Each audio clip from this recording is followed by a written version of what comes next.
Hey, what's going on, everyone? This is Mitch. Good Monday morning to you all. I hope you guys are waking up and feeling good out there this morning and having a wonderful start to your day and a great beginning to your new week out there so far.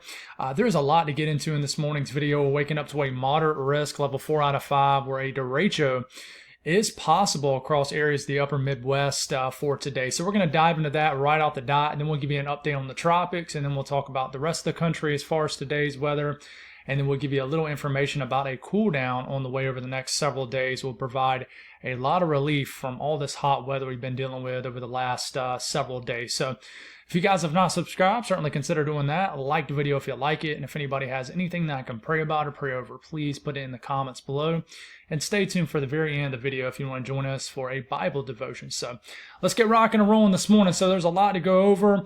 This red area, that is a moderate level 4 out of 5 risk of severe weather. The orange area, enhanced risk, level 3 out of 5. The yellow is a level 2 out of 5 slight, and the dark green is a marginal risk. Let's zoom into this moderate risk. So this is including areas of South Dakota and Minnesota, and of course this could change with later updates for the Storm Prediction Center. But this is the latest information we have as of around 6 a.m. Eastern Time. So we zoom into some of these areas. Hopefully you can see this pretty good on your screen. You know, Aberdeen is included in this, and a lot of these other small towns and cities, Brookings, over to Granite Falls. So if you're living in this area, definitely say hey for me so I know you're tuning in. That's awesome. If I got anybody tuning in from South Dakota or Minnesota or anything like that. Now we make this a little bit larger. This is the enhanced risk area. Hopefully, like I said, you can see these town names on the map pretty well. Sioux Falls, and I'll kind of go around the moderate risk area. You guys are on a level 3 out of 5 risk of severe weather, what we call an enhanced risk. We made this even larger. This is the slight risk area, and then that'll be the last area we kind of zoom into. But starting out, let's just go east to west here.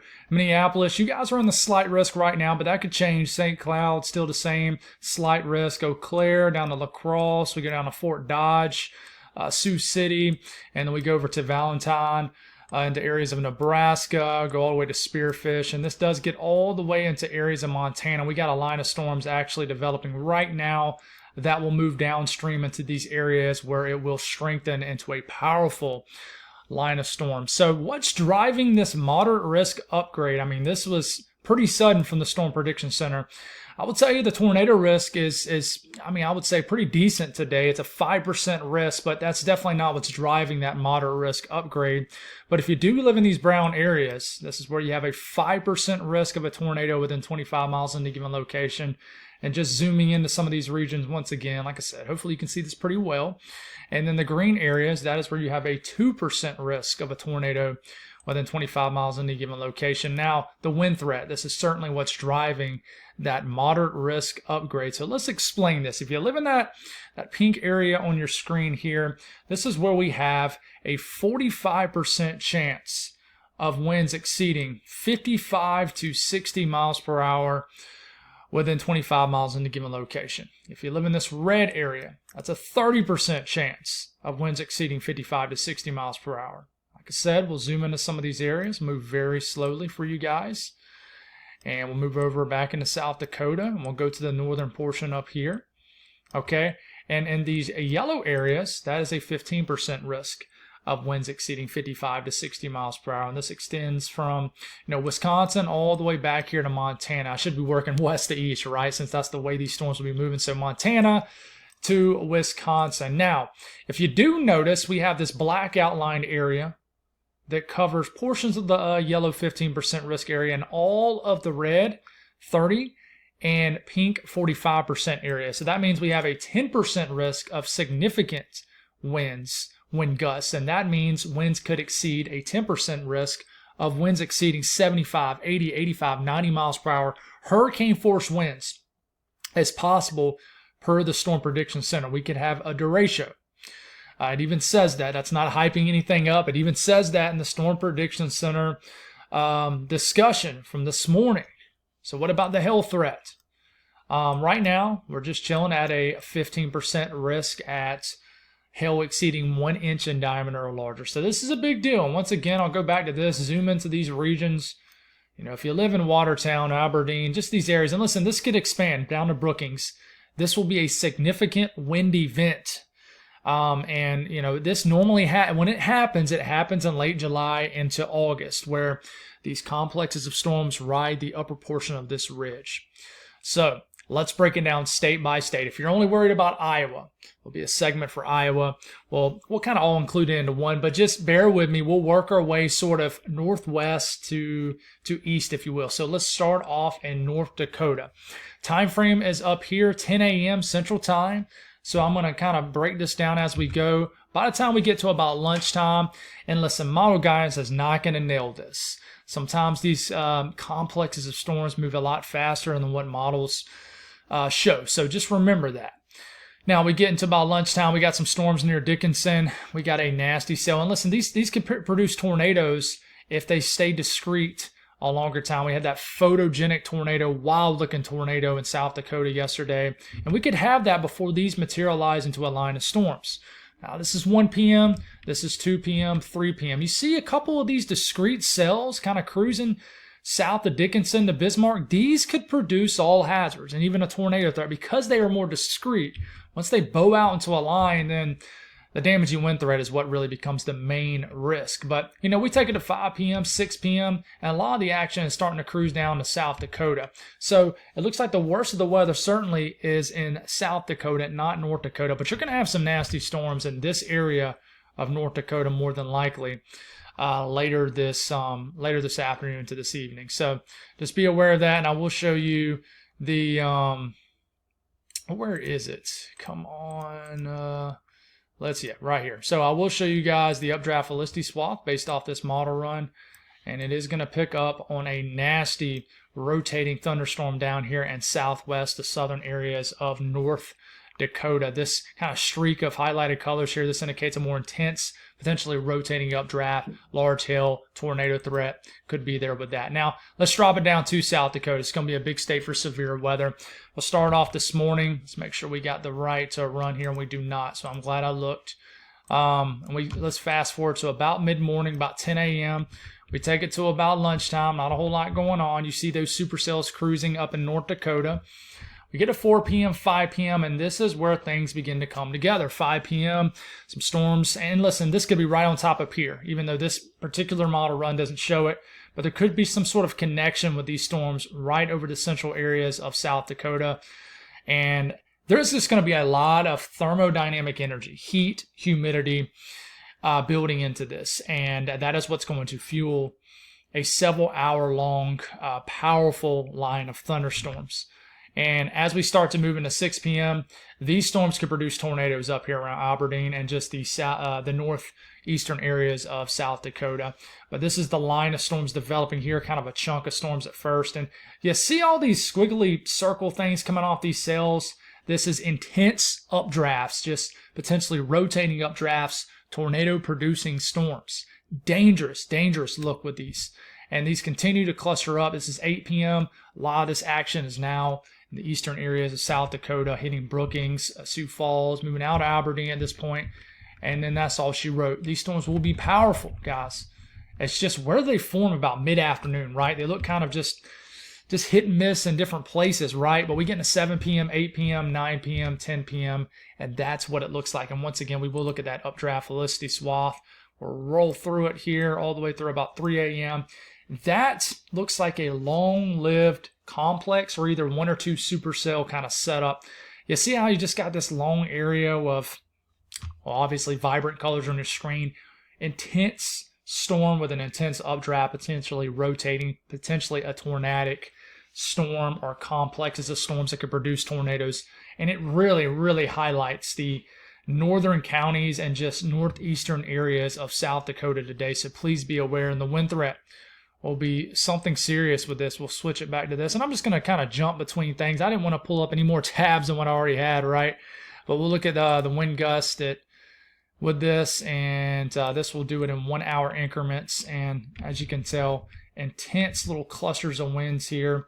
And it doesn't really have the key here. This is the wind key down here. But, I mean, this is... listen, I don't even like showing this a lot of times because it doesn't do well, and this is probably what we need to show you here, wind gust. Here we go. Yeah, this is actually what I meant to pull up. This is 4 p.m. this afternoon. This is 6 p.m., 7 p.m. I mean, this area in like yellowish, like dark yellow here, I mean, those are winds over 70, 75 miles per hour. So there's going to be some strong wind gusts with these. This is 8, 9 p.m. And this is moving into Minnesota and areas of Iowa at this point. So moving into Nebraska, a severe weather threat not as high down here, but still there. We get into 5 p.m., 6 p.m. You see the storms in the northern and central areas of Nebraska here. We get into 7 p.m., 8 p.m., 9 p.m. Most of the action north of you guys. We get into 10, 11, and honestly, it doesn't show a whole lot going on. But any storms that do form in the northern areas of Nebraska can get going up here. Even though that run didn't show much, could produce all hazards, especially winds, especially severe wind gusts. So ain't a whole lot to show for Nebraska on that run. Now, when showing you Minnesota, a lot of times it likes to cut some areas off down here. So I'm going to actually just go through the time and try to memorize it up here. But the time frame is up here. As we get into 5 p.m., not a whole lot going on, but around 6 p.m. dinner time, very strong to severe storms begin to move into the western areas of Minnesota. 7 p.m., 8 p.m., and that is intense. So I'm going to actually just tell you guys the time as we go. This is 8 p.m., storm slamming St. Cloud, basically cruising down that corridor from Fargo down to Minneapolis. You get into 9 p.m., you get into 10 p.m., You're gonna hear these storms coming in Minneapolis. It's around 9 to 11 p.m. And listen, they can move in a little bit sooner. Like I mentioned a couple minutes ago, model guidance does not always do the best job at nailing down the timing of these complexes of storms. A lot of times they're faster than what's being modeled. But this is getting closer to, this is what, midnight? Let's move this up a little bit. Now it's 11 p.m. This is midnight. Storms hitting Rochester, bringing a lot of hazards here, and then they move on through. But Derecho could move right through this entire area, guys. So this is going to be intense. And if you do look at, say, let's look right into here and look at that updraft velocity swath for this. Moving all the way through the entire time frame. You see how it highlights southern Minnesota with all those different kind of colors and things like that. This is intense, potentially rotating updrafts, but just think of this as intense updrafts. And when we have these intense, stronger updrafts, they're capable of producing more hazards in regards to severe weather. So you're damaging wind gusts. Listen, these could produce intense winds, guys. And this is the predicted wind gust swath through this time frame. And sorry about the back and forth. Like I said, just don't want to pull up a million tabs and there's really no point in doing that when I can flip back and forth here. But this is 5 p.m., 6 p.m., 7 p.m., 8 p.m. It shows a 60 mile per hour wind gust in St. Cloud. And model guidance doesn't always do the best at predicting wind gusts. But, you know, these yellow areas, I mean, that's 60 to 70 mile per hour wind gust. And look at these winds moving through the Minneapolis, Mankato area down to Rochester, and then they get into Wisconsin. So intense storms. And then we look at Iowa, starting off around lunchtime. We get into 2 p.m., 3 p.m., 4 p.m., 5 p.m., 6 p.m., 7 p.m. Not a whole lot going on. 8, 9. Seems like the theme in Iowa lately has been storms late at night. But line of storms kind of oozes a little bit into the northwestern areas of the state and then cruises across the northern counties of Iowa. Could hit Mason City. But these storms could easily drape down into Denison, Ames, Des Moines. On this particular run, it's around midnight tonight. They kind of miss these areas, but they do make it all the way down to Decorah, Waterloo, Dubuque, Cedar Rapids, Iowa City after midnight tonight, but it does look like they begin to lose some steam. Last state we'll look at is Wisconsin. It takes all the way into this evening for these storms to make it into this area, but this is around 11 p.m.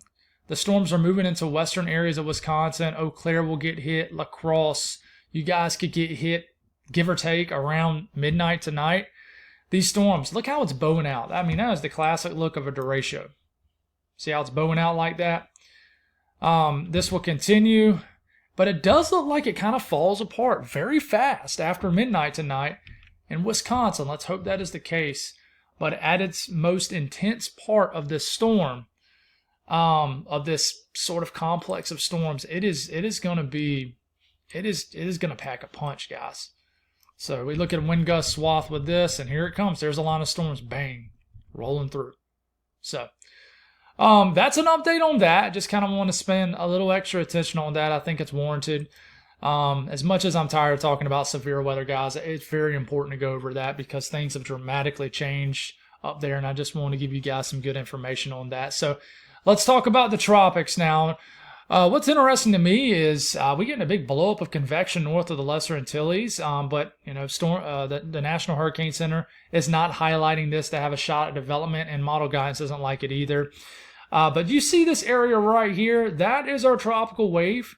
We will watch over the next several days. There's been a lot of chatter about some model guidance, had it once upon a time, developing into a tropical storm. There's still one model that continues to like the idea of this crossing the entire Atlantic basin and making it all the way to Florida. So we'll go over some model guides here, but this is our main thing we are watching, to be completely honest with you. This area right here, big tropical wave. We're going to see what it does. Does it survive what's a pretty stable Atlantic with a lot of dry air and stuff like that? So, that's really the only piece of the puzzle we can circle out here in the Atlantic.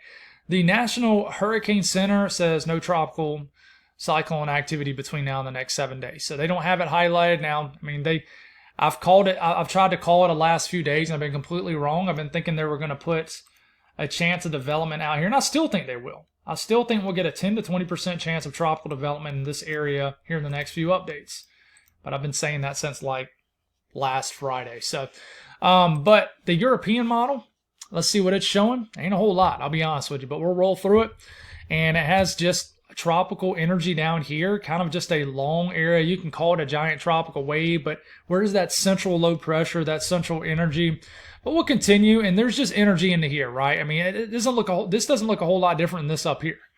But there is a tropical wave down there. You can see the L occasionally pop up. You can actually see it rotating a little bit on your screen. You get all the way into this coming Friday. This wave makes it into the Caribbean islands, Lesser Antilles, and then it gets into the Southwest Atlantic. Does it survive the Atlantic into the Southwest Atlantic? If it does, environmental conditions are a little bit more favorable if it can get sort of closer to like the Turks Caicos Islands and just north of the Caribbean and the Bahamas. Conditions will be a little bit more favorable. This between now and the next week doesn't show any development. And if I do look at, say, the Western Atlantic here, and it never really develops it. So what about the latest GFS? Let's look at the 06. Well, we got about a week out, so that's good. Starting off this evening, there's a wave. This is really it right here. But it does show like two central low pressures out here. And this one actually gains latitude very fast. And then we got some energy here, energy here. That's getting into Friday morning, August the 1st. Then we get into Saturday, we get into Sunday. It does try to redevelopment right here. Like I said, the Atlantic Basin, pretty stable. I think this thing's going to struggle out here. But I think it will have another shot to develop if it can get into the Southwest Atlantic and still be somewhat there, if that makes sense. Now, the Euro AI model continues. Listen, this is a huge test for the AI model. Because if this is what happens, you got to tip your cap to it. Because this has been rock steady and solid, is what I meant to say, rock steady. I guess that can kind of make sense. With this scenario, the Euro AI model continues. And now I will say this, the Euro AI model is the same with the GFS and the Euro. It does not really develop this in the MDR, main development region. But it maintains this wave. Here it is right here. About 6 days from now. Okay, gets into the Western Atlantic, closer to home. Okay, and it does develop this into a tropical storm, stalls it out. This is over 10 days out though. And actually develops this into a hurricane and plows it right into the Carolinas. 318 hours out, by the way. So it takes that long for this wave to go across the Atlantic into the Southwest Atlantic, turn into a hurricane, and then hits. But I will say this model run was also showing it hitting Florida last run and a hurricane all the way to Louisiana the run before that. So it is a bit everywhere. But one thing it's staying steady on is this redeveloping as it gets a little bit closer to the lower 48. So that's just something to watch. Do I think that's going to happen? I don't. But it could. Now, I will say the Euro ensemble has completely backed off from this wave developing. It only has a few members now surviving the Atlantic. But it does kind of show a little bit of an uptick of some of these. I wouldn't even call it an uptick. It does show some of these members trying to survive here once they get into the Southwest Atlantic. What's more impressive to me is all these members you see popping off the eastern seaboard. I think that we could take the name Dexter off some energy getting thrown off the eastern U.S., which I've been talking about this. And you can see all the members pop up here. And this is getting about a week from today. And we're going to have a lot of energy over the eastern U.S. Some of this energy can get off the coast of the eastern U.S. into the warmer bodies of water and develop into something tropical. Now, I do think if anything does do that, it'll most likely head back out into the Atlantic. But you see all these L's develop here.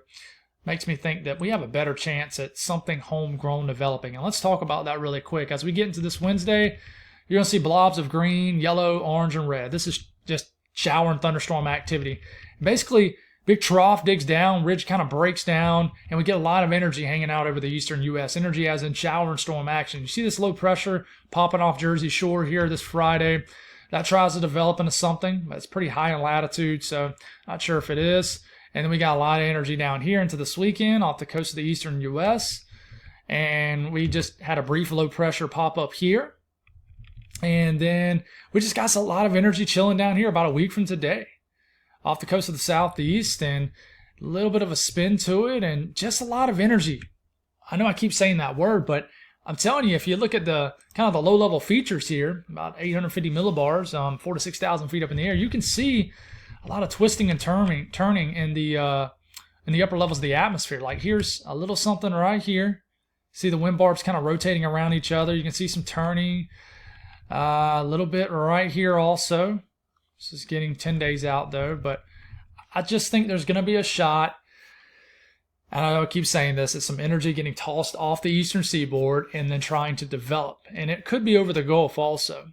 I don't think it'll be a big deal regardless, but you can see when I keep saying energy, rainfall between now and the next 10 days looks to be plentiful across the southeast and southern New England. We got a few inches of rain on the way. So if you've been dry, we got a wetter pattern coming up. We just got to get through the last few days of this heat wave across the south, and then relief is on the way in the form of rain. That's for sure. So let's break down the rest of today's forecast. Let's get this back in motion. Remember, I told you there was a line of storms. If you watched the beginning of the video in Montana, there's already a severe warm storm about to move into North Dakota right now. So big complex of storms. This will continue to ride the upper portion of this ridge and move, down into this region and produce a nasty line of storms. This could weaken and more energy could fire behind it. That's probably what will happen. But we also got a big chunk of shower and storm action going through the Midwest also right now too. A little bit of energy out the coast of North Carolina. Big surge of energy up here going through Ontario, starting to move into Quebec. Outside of that, that's about it. Watches, warnings, advisories. We're just littered with heat alerts. Extreme heat warnings in the purple here. Extreme heat watches in the burgundy, and in all the orange areas, parishes and counties. These are heat advisories. So just another very hot day, brutally hot day today. So just that part of summer where you can't even blame the kids for not wanting to go outside. I'll be honest. My kids stayed inside most of the weekend, and we're gonna probably get out and swim in our neighbor's pool to this when I get home from work. But you can't really blame them. I mean, it's so hot out there in portions of the South that it feels like your head's gonna explode when you walk outside. So, but anyways, I already mentioned this. We had a segment for this severe weather event for today, but really the rest of the country just has a general risk of thunderstorms in the light green. So. The risk of excessive rainfall, we got to watch the same area that will get the possibility of this derecho today across some areas of the upper Midwest. So we will watch that region. 15% risk of flash flooding. And breaking down the southeast, not a whole lot to discuss except just enough flow to maybe get some pop-up showers and storms developing in Georgia, South Carolina today. We're probably going to get a higher chance of that up into Kentucky, into Middle Tennessee, and just all of Tennessee potentially. You see those thunderstorms popping up. This will provide some relief with the heat, but not everybody will see it. And then maybe overnight tonight, we could have some energy kind of congealing around here in northwest South Carolina, the Piedmont of the Carolinas. We'll see, as we get deeper into this week, we'll start to replace some of these extremely hot temperatures with a more higher rain chances across areas of the southeast. But there's not a whole lot to zoom into in the southeast today. The northeast, I want to say, Happy birthday to Miss Mac. It was her 6th birthday. I believe it was, she turned 6 yesterday, and I forgot to give you a shout out, but I want to give you a shout out now. Happy birthday to Miss Mac. Robin, she lives in Vermont. Just want to give a shout out. I hope you had a wonderful day and a great weekend, and hope you got a lot of good presents and just had a wonderful birthday. So just wanted to wish you a wonderful late birthday, and I do apologize for not doing that yesterday. So hope you're doing well and y'all are doing awesome up there in New England. But as far as the weather, not a whole lot to speak on. A pretty nice day expected. We could get some storms down there in Ohio. We could get some storms that sneak into West Virginia, but folks, there's not a whole lot to really discuss up here. As we get into, say, maybe in the overnight hours, maybe some shower activity could sneak into Maine. Outside of that, not a big deal. South Central U.S., quiet. I mean, we got some showers, downpour action in New Mexico, same areas that's been seeing it for a while. And we could get a little bit of downpour activity in southern Missouri, northern Arkansas, but all in all, I wouldn't expect much. Now, the north central U.S., we have already discussed this, but just taking a broad look at the picture today, just look at those explosive thunderstorms surging through. But they do fall apart pretty fast as they make it into Wisconsin and Illinois. But there's a quick look, more of a broad look at everything. But the western U.S., I mean, not a whole lot to speak on. We're going to get some thunderstorms that could redevelop in Montana today. So central areas of the state could get some nasty storms, as you can tell right here. A little bit of flow across Oregon and Idaho too. So just be mindful of these storms up in Montana today. You see them here cruising through the state. So yeah, temperatures today, hot. I mean, pretty much just summer. I would agree with y'all there. But, you know, the South is still in the midst of a nasty heat wave, and the heat indices will be well over 110 degrees for certain areas. So hot and humid. You'll be begging for a pop-up storm for sure. And then temperatures out west. I mean, it's pretty much hot across the entire country right now, guys. I mean, it really is. So there is a cool down on the way. This is the 6 to 10 day temperature outlook. This was issued yesterday. Below average temperatures between the 2nd and the 6th of August showing up for the middle to eastern areas of the country. So thank the good Lord for that. And we got some cooler temperatures on the way for the western U.S. too. Still warm for the south central U.S. But like I said, I made a video about this a couple days ago. This is probably more so driven off a wet pattern for the southeast. So yes, you will get cooler temperatures, but you'll have wetter conditions too, which means, you know, you're probably not going to get the nice fall air that you probably think this is going to be. But if you look at temperature anomalies, just think of the blues and the greens. Those are cooler than average temperatures predicted by the Euro Ensemble. And then the orange and stuff like that, that is warmer than average temperatures. Let's not focus too much on how cooler than average it's going to be. But let's just roll through this in time. And you can notice as we get into this week, and really Friday, below average temperatures begin to take over a good chunk of the country, by the way. Except Florida, you guys just sticking out in the tropics, so it's hard to cool you guys down. But, I mean, look at Saturday. I will say this. I mean, 10, 15 degrees below average across areas of the Carolinas, Virginia, and the Mid-Atlantic. Man, we could get some highs in the upper 70s, low 80s. So, pretty wild stuff. And, I mean, look at Sunday, too. Look at the southeast. So, this cool down remains in place all the way through about day 10, and then the entire country begins to warm back up. So that's all I got, guys. Made pretty good timing through those videos. Been trying to work on shortening my videos and not losing the personal touch though. But one of the big things is I'm trying to shorten the intros. There's no point in making them 2 minutes long. I know I've been kind of bad about that. That's been a comfort zone thing for me. But anyways, let's do our Bible devotion. And this morning we're in 1 Peter chapter 1, verse 5 through 9. So 1 Peter chapter 1, verse 5 through 9. So a little bit of a reader here.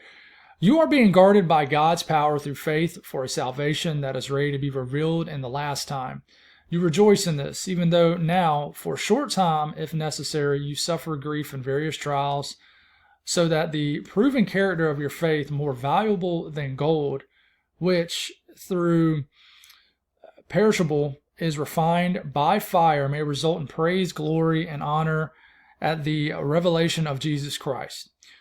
Though you have not seen him, you love him. Though not seeing him now, you believe in him, and you rejoice with inexpressible and glorious joy because you are receiving the goal of your faith and salvation of your souls.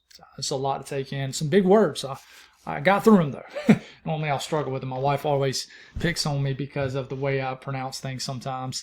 I'm sure you all be getting a kick out of some of the ways I pronounce some of the town names too. But my notes are God protects us. We are going to face hardship in this life. This is an opportunity to strengthen our faith. Scripture mentions proven character of faith being more valuable than gold. This is rewarded by holding strong in faith in God during the various trials and even suffering you go through in this life. Your faith will lead you to the salvation of your soul. We talk about this a lot, but I believe that everything connects. But in these tough times, they're not meant to weaken you guys. They're not meant to weaken us, but to strengthen us. And oftentimes when I read stuff like this, perspective immediately comes to mind because I preach and preach and preach on and talk a lot on handling the struggles in life the way God wants you to handle them. But I often think of and I've mentioned this. I asked you guys to pray over a little girl. Her name was Ellie Faith. And she unfortunately did pass. She had that, I think I mentioned it in one video. She had a rare kind of, I don't know if it was super rare, but it was a type of brain cancer that there was no known survivors of. And she went with Jesus a couple days ago. It was very sad. And the entire community was there for her. We all were praying very hard, but she was called home. And I was thinking heavy on the family when I was doing the devotion, reading that scripture this morning, when it was talking about various trials, and sometimes we go through suffering. And I do stand on this. This is my personal opinion, and I think a lot of people would agree that have kids, that I think one of the biggest testers of your faith and your strength is if you lost a child or if you lost a wife or a husband. When I think about that sometimes, and it brings a nasty, awful shiver down my back, almost like it happened. That's how bad the pain would be for me. But I think of people like that, and I'm like, how are they going to get through it? So, we in this life we're going to suffer through stuff. Some people are going to go through some awful sufferings, guys, like tough things that is your absolute nightmare someone else is living. So, I guess where I'm getting at with that is it mentions proven character. Allow these things to happen in your life to really strengthen your faith, and try to react positive to it, and allow God to use it. Because a lot of times we shut down when awful things happen, and when we shut down, we kind of close the door for God to work in the situation. And it's hard to imagine something good coming out of losing a child. And the reason I'm slowing down, because I'm trying not to get emotional, because it's a weak spot for me. But we're God's going to pull something good out of it.